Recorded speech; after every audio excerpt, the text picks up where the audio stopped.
Hi everybody, so this is your final exam study guide. I'm just going to go over what will be in the final exam so you can kind of start preparing for it.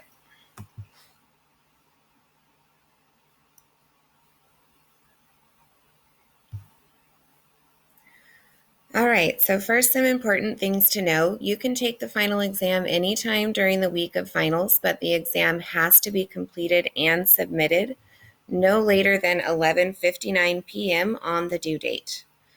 Once you begin, you'll have 2 hours to take the exam, so the latest you should start would be 10 p.m. on the due date.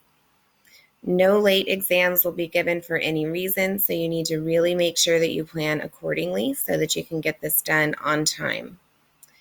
If you have extra time on the final due to a disability, you'll need to start even earlier so that you can finish on time. So, how our exam works. In this lecture, we're going to go over 4 possible exam questions. On the exam, you'll see 2 of these 4 that we have gone over. You'll then choose one of those possibilities to answer, and for whichever question you choose to answer, make sure that you're using 2 pieces of evidence and the quote sandwich method. So here's our first option, which you may or may not see on the exam, and this one is about rhetorical analysis. So should this one show up, you will need to use an excerpt from Backpacks versus Briefcases as evidence, and you'll need to identify and explain the ways in which rhetoric functions in our daily lives. Here's the excerpt that you'll be using. So you would need to choose 2 different parts of this excerpt, and in your final exam essay response, you would need to write about how rhetoric functions in our daily lives, use 2 parts of this quote as evidence, and use the quote sandwich method to sandwich that information into your own writing. So that's option number 1, which may appear on the exam.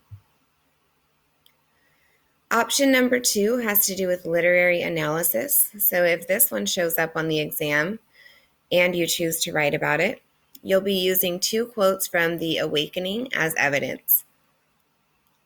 And you'll discuss how Edna can be seen as a hero for overcoming obstacles in her life and blazing her own path. For whichever quotes you use, make sure to use the quote sandwich method to introduce, cite, and explain your findings. Quick note on this one, I realize this is an unpopular opinion, which is why it's one of the assigned questions. Arguing against your own beliefs is an important skill in college level writing. And sometimes you're assigned a topic rather than choosing it yourself. So we want some practice with this. So if this one appears, then you're going to need to argue this position using 2 quotes from The Awakening. Remember, in this case, you're not given the quotes, so you should prepare for this option by choosing 2 quotes and including those quotes and citations in your notes before beginning the exam. That way, just in case this question is there and you choose to answer it, you're ready with your quotes and citations. Option number 3, which may or may not appear on the exam, has to do with current events. For this option, you'll use the videos that we watched about issues surrounding the justice system as evidence.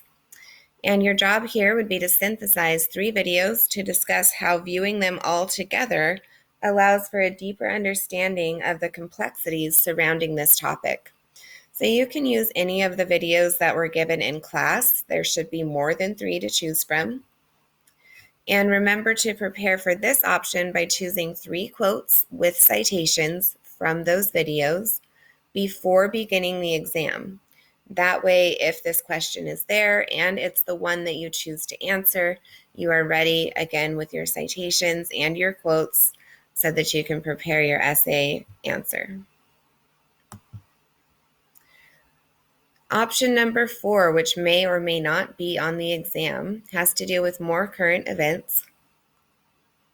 And in this case, you'd be using the article Advertising's Toxic Effect on Eating and Body Image, along with one of the videos that we watched about popular culture and its effect on us as individuals.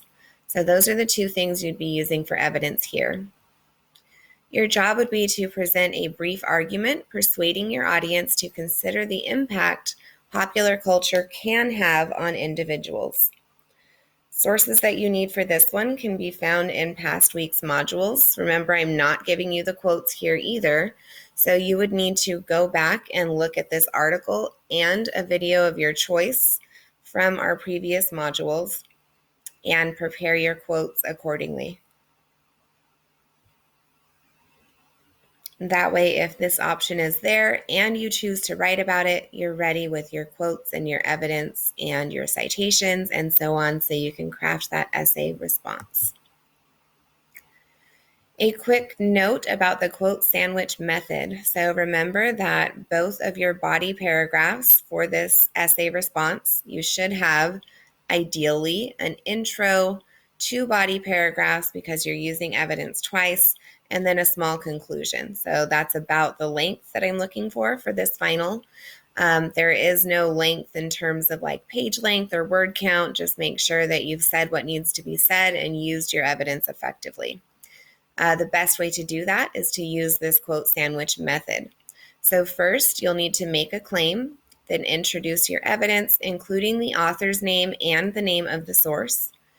Use a signal phrase. Include the quote or paraphrase that you're using as evidence. Make sure to keep that short. Cite in MLA format, and then explain the significance of the quote that you've used. Remember that this should be at least twice as long as the quote itself. So that's a quick overview of the quote sandwich method, which should be review for you at this point. Here's an example of what the quote sandwich looks like in practice. This one is about a different short story that your class probably has not read, given the semester that we are in. But you can see that it makes a claim about this particular character. It introduces the source, uses a signal phrase, introduces a short quote, cites that quote in MLA format, and then has lots of explanation so that I know what this particular person has to say about this quote. So that's a good example of what the quote sandwich looks like in practice. Some resources for you in case you need to kind of review the quote sandwich. You can use this infographic here. You can click on any of these. I will post this PowerPoint presentation or at least these links to your class's modules on Canvas so that you can do some reviewing about the quote sandwich if you need to. There's also some links here to review some timed writing strategies and some TED Talks for students to help you through timed writing in the last little bit of the semester here. All right, so very quick recap. Remember to study for all 4 of these possible questions. You may have notes on your final exam, so you can have all the notes you want. Once you open the exam, you'll see 2 options available. So you're preparing for 4. 2 of those will be available, and from those 2, you only need to answer 1. So you're writing 1 essay response to 1 of the 2 available questions, and that's your final. For whichever option you answer, make sure to use the quote sandwich method to answer the question in about 2 body paragraphs, adding an introduction and conclusion if time allows. The final is timed. Start the final with enough time to finish by 11:59 p.m. on the due date. Absolutely no late work will be accepted for any reason. All right, so keep going. You've got this. Type away like this dude here, and let me know if you have any questions. Just make sure you ask me well before our final exam.